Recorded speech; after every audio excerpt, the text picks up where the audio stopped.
어, 하나님이 우리에게 주신 사랑이 얼마나 큰지는 지금 내 삶의 현장을 뒤돌아보면 알아요.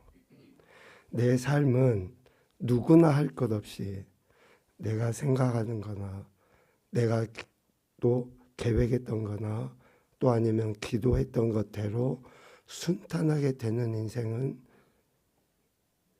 없습니다. 왜냐하면 미안하지만 우리 인생은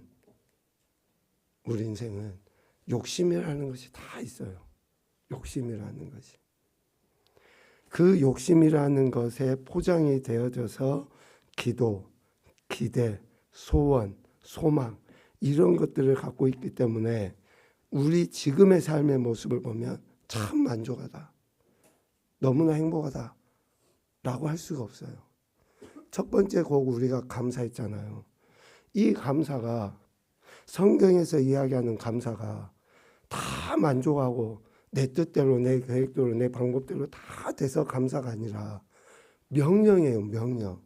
감사할 수 없는 조건인데 감사하라고 명령하신 거고 행복할 수 없는 조건인데 행복하라고 우리에게 하신 그 명령으로 우리에게 주어진 거예요.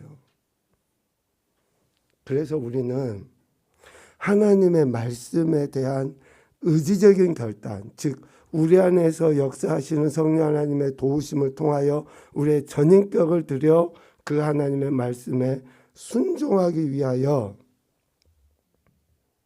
이 시간에 나와 있는 거고 이 시간에 그렇게 소위 말하는 감사하기 위하여 예배하기 위하여 몸부림을 치는 거예요.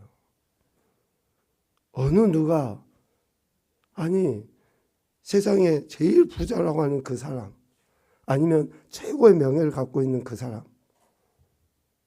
그들 안에 또 다른 기대가 없겠습니까? 또 다른 소망이 없겠어요?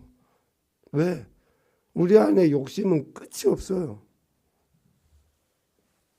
그래서 우리의 연약함을 하나님은 아시고 이 밤에 하나님 말씀 앞에 우리 자신을 겸손히 내려놓는 시간을 통해 이러한 작업을 통해 우리가 진정 우리에게 기대하시는 하나님 나라의 삶을 살아갈 수 있도록 감사와 찬양과 영광을 올려드릴 수 있는 기회를 허락해 주신 줄로 믿습니다.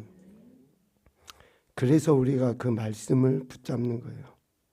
그 명령을 기억하는 거예요. 그 말씀, 그 명령, 그 법, 그 율례, 법도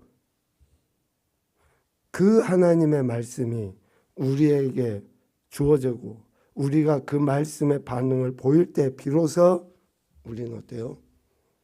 지금의 내 상황이 어떠하든지 관계없이 내 형편이 어떠하든지 관계없이 하나님의 은혜에 감사하며 찬양할 수 있는 것입니다.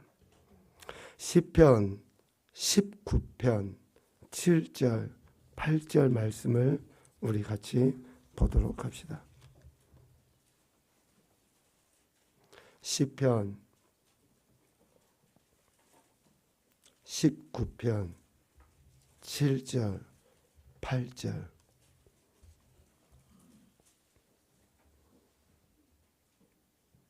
같이 보겠습니다. 시작. 여호와의 율법은 완전하여 영혼을 소성시키며 여호와의 증거는 확실하여 우둔한 자를 지혜롭게 하며 여호와의 교훈은 정직하여 마음을 기쁘게 하고 여호와의 계명은 순결하여 눈을 밝게 하시도다. 아멘. 여기에서 율법, 증거, 교훈, 계명은 전부 다 하나님 말씀이라고 해도 틀리지 않습니다. 이 하나님의 말씀이 완전하고 확실하고 정직하고 순결하다라고 이야기해요. 그래서 완전하신 하나님의 말씀이 우리의 영혼을 새롭게 합니다. 우리의 영의 갈급함뿐만 아니라 우리의 영을 완전히 바꿔버릴 수 있는 힘과 능력은 하나님의 말씀에 있어요. 그래서 살아서 운동력이 있는 하나님의 말씀이 혼과 영과 관절을 찔러 쪼개기까지 하고 새롭게 한다라고 이야기했어요. 그래서 우리의 영에 이러한 새로움, 진정한 변화를 갈망하는 이들은 하나님의 말씀, 완전하신 하나님의 말씀을 듣고 또 깊이 생각하여 마음에 새길 뿐만 아니라 삶에서 살아낼 때에 진정 새로운 그러한 삶의 모습을 드러내 보일 수 있게 됩니다. 확실하다 했잖아요. 또 하나님 말씀이. 이 확실하다라는 그 단어의 히브리어는 아만입니다. 아만. 많이 들어본 이야기죠. 아멘. 네, 그렇습니다. 라는 거예요. 그러니까 여러분들이 아멘을 자주 하면 하실수록 좋습니다. 네. 아멘을 유도하기 위함이 아니라 아멘이라고 하는 것은 뭐예요? 아, 제가 그 말씀을 확실히 믿습니다. 확실히 그렇게 내게 그렇게 되기를 소원합니다. 이거거든요. 근데 아멘을 할 수밖에 없는 메시지는 뭐예요? 다 축복의 메시지, 격려의 메시지, 위로의 메시지, 그런 메시지 아니에요? 뭐 저주하는 말, 뭐 이런 이야기가 단에서 선포되는 건 아니잖아요. 그러니까 단에서 선포되는 그 메시지에 대해서 아멘, 확실합니다 라고 하면 어떻게 된다고요? 지혜롭게 돼요. 그렇지. 센스가 조금 있으시네. 그렇게 된다고요. 우리가 아멘을 하면 지혜롭게 돼요. 지혜롭게. 그렇게 지금 하나님의 증거가 확실하기 때문에 그렇습니다. 그리고 하나님의 말씀 교훈은 정직하다라고 했어요. 정직하다라고 하는 것은 일관되다라는 거예요. 올바르다 그런 의미입니다. 그러니까 우리 인간은 일관될 수가 없어요. 절대로. 우리 인간은 예수님을 믿고 성령님이 내 안에 계신다고 해도 우리는 일관되게 올바르게 올곧게 공정하게 살아갈 수가 없어요. 팔이 안으로 굽지 뭐 밖으로 굽습니까? 나한테 콩고물이라도 주는 사람한테 마음이 더 가게 돼 있는 거예요. 우리 인간은 그래요. 예수님 믿으면서도 내 문제가 크지 다른 사람이 힘들고 아픈 거 덜해요. 정말 이게 우리의 안타까운 모습인데 우리는 그러한 연약한 존재예요. 그런데 하나님의 말씀이 우리 안에 주어질 때에 그 하나님의 말씀, 즉 정직함이 우리의 삶을 일관되게 만들어요. 일관되게 우리의 삶이 이루어져 가잖아요. 그럼 어떤 은혜를 누립니까? 네? 아니, 괜찮아요. 틀려도 뭐 괜찮아. 좀 창피한 것 뿐이지 뭐. 아니 책을 보고 이야기하면 되잖아요. 네? 아멘. 우리가 일관되게 살아가잖아요. 그러면 기뻐요.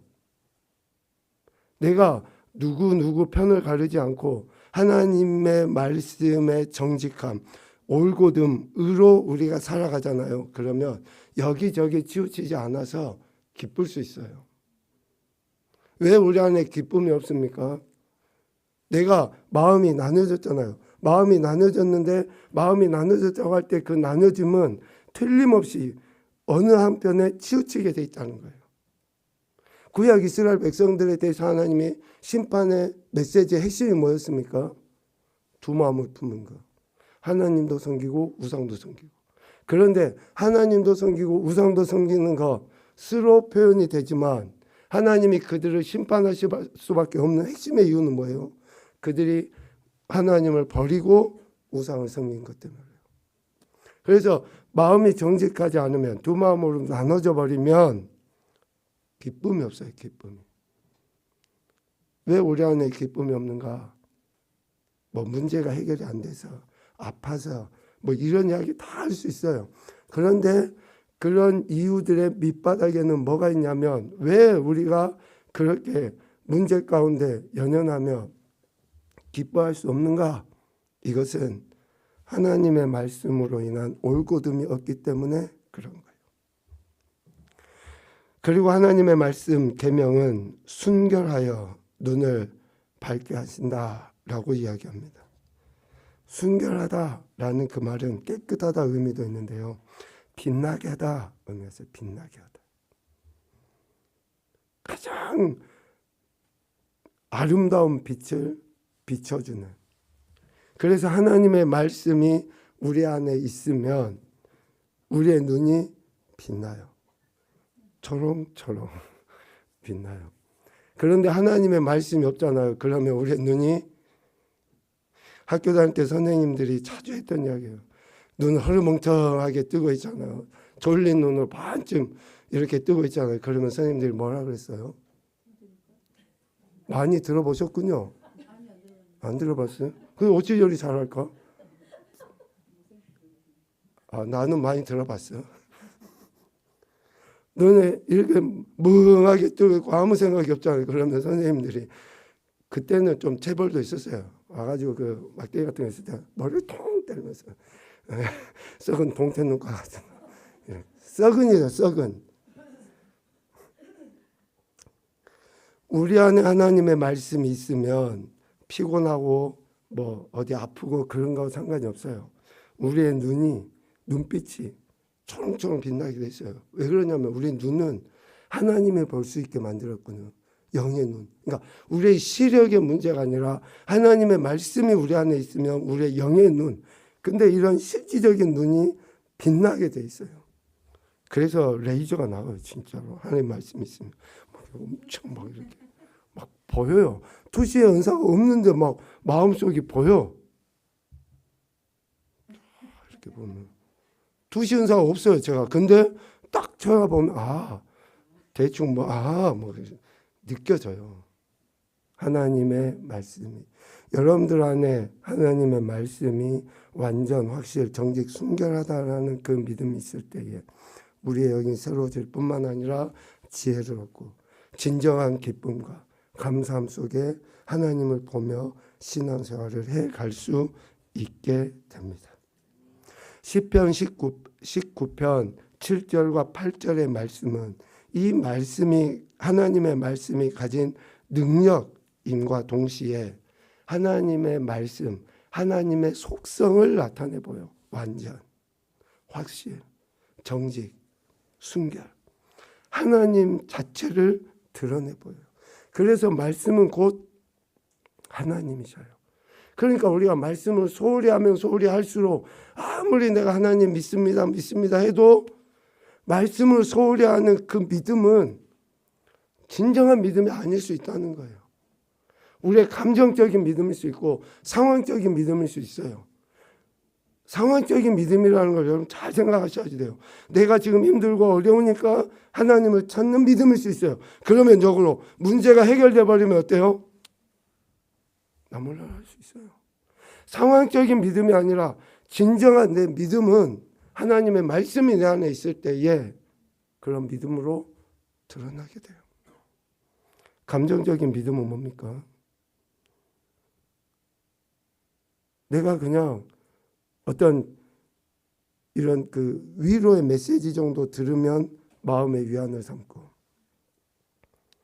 또 격려와 또 힘을 주는 메시지를 들으면 좀 뭐랄까 마음이 업되고. 여러분 세상에 많은 좋은 글들이 있잖아요. 그런 거 읽어보세요. 감정적인 믿음이 생겨요. 신앙과 관계없는 그러한 좋은 글귀들,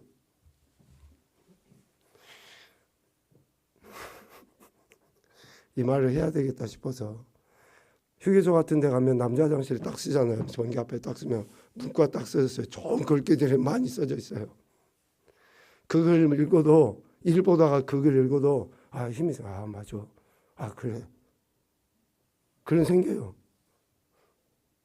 그거는 감정적인 믿음이에요. 우리는 하나님의 말씀은 우리에게 감정적인 믿음이나 또 어떤 상황적인 믿음을 주시는 말씀이 아니에요.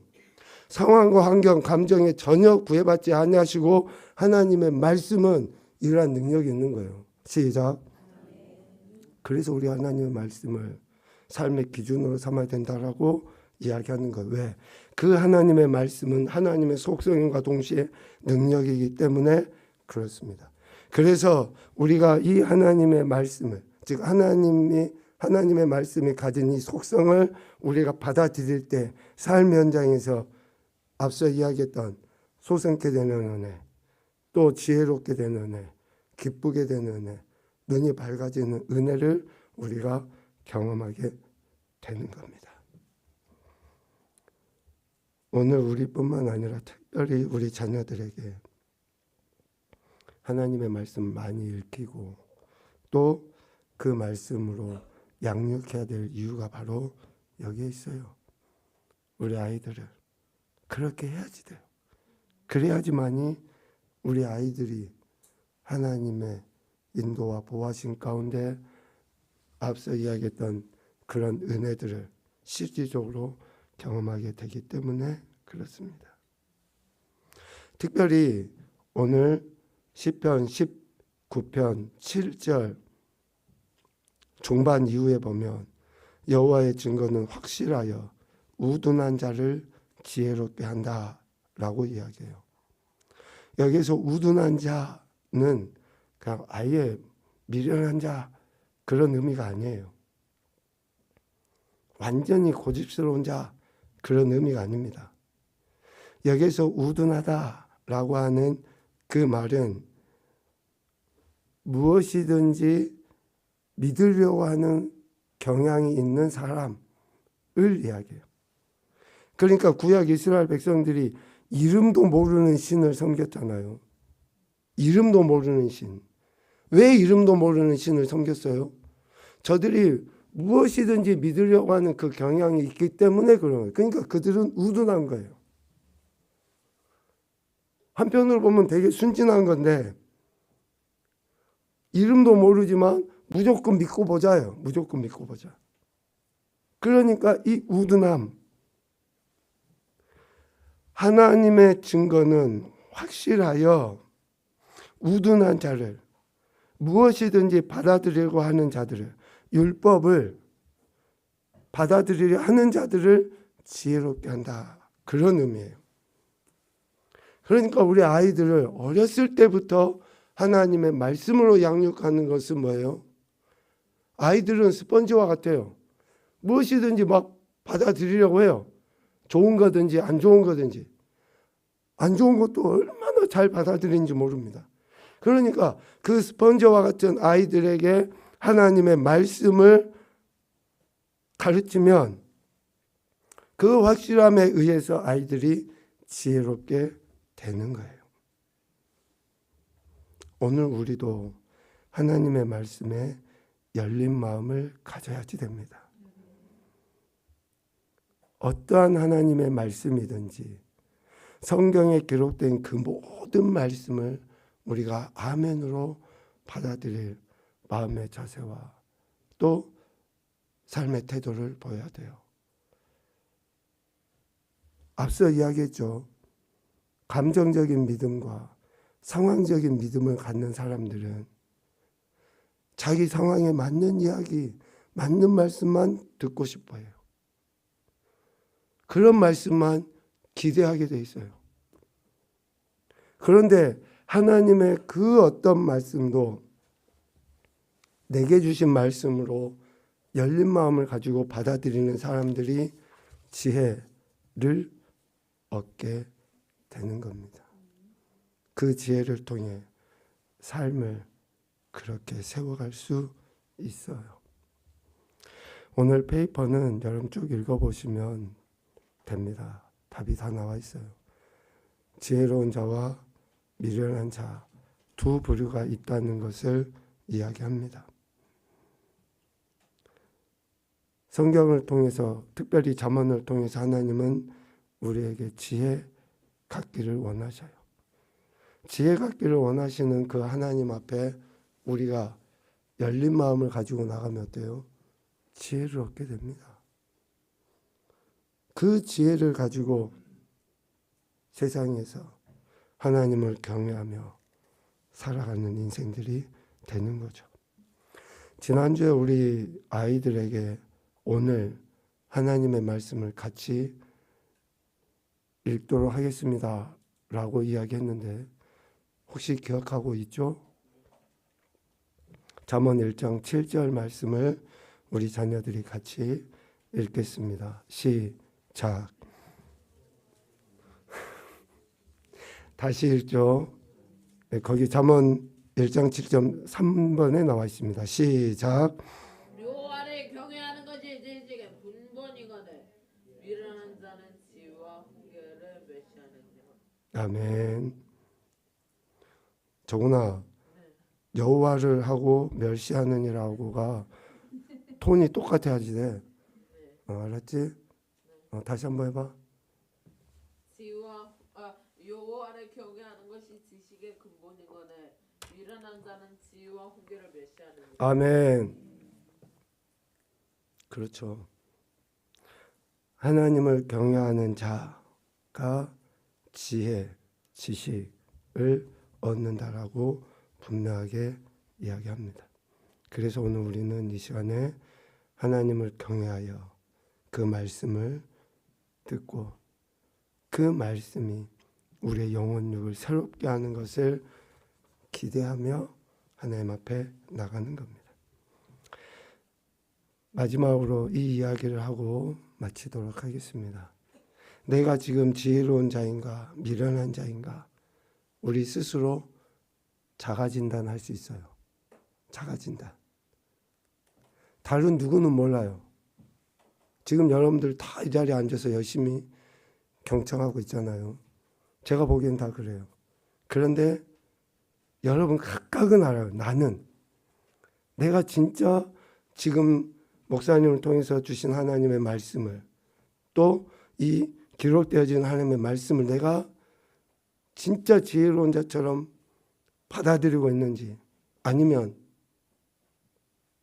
몸만 앉아 있는지 우리 스스로는 알아요. 그래서 내가 자가진단할 수 있어요. 내가 지혜로운 자인지 미련한 자인지 하나님의 말씀을 듣고 있는지 듣지 않는지를 우리는 점검을 할 수 있는 거예요. 이 점검은 매 순간순간 하셔야 되고 또 매우 중요합니다. 매우 중요해요. 다시 한번요. 매우 중요합니다. 왜? 몸을 와서 매 시간 앉아 있는데 말씀을 듣지 않는 그러한 미련함이 있다 그러면 나중에 주님 앞에 섰을 때에 어찌 됩니까? 말씀을 많이 알고 모르고가 아니에요. 몸은 앉아 있는데 말씀을 안 들어. 그 사람은 미련한 자예요. 그래서 우리 아이들이 딴짓하려고 하면 꼭 같이 말씀을 듣게 해야 되고 훈련을 시켜야 돼요. 하나님의 사랑과 은혜 능력은 말씀을 통해서 우리에게 주어집니다. 이 귀한 은혜를 받은 저와 여러분이 하나님 말씀에 열린 마음을 가지고 지혜로운 자, 진정 하나님을 경외하는 자로서의 삶을 살아서 더 큰 영광 올려드리시는 귀하고 복된 인생들이 되시기를 주님의 이름으로 축복합니다. 아멘.